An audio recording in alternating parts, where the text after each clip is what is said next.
ভাৰতবৰ্ষৰ ইমূৰৰ পৰা সিমূৰলৈ সকলোৰে মুখে মুখে থকা এটা নাম LIC।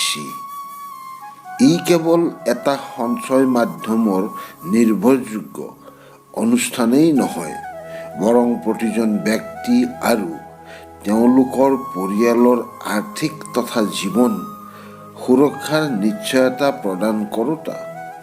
হাঁহিবোৰ সুনিশ্চিত কৰিবলৈ LIC পলিচি বাছি লওক। মই আপোনাক সহায় কৰিব পাৰোঁনে? অনুগ্ৰহ কৰি ইয়াক কেৱল ব্যৱসায় কৰাৰ প্ৰচেষ্টা হিচাপে নহয়, উপযোগী তথ্য প্ৰচাৰ আৰু মানুহক সহায় কৰাৰ প্ৰচেষ্টা হিচাপে বিবেচনা কৰক।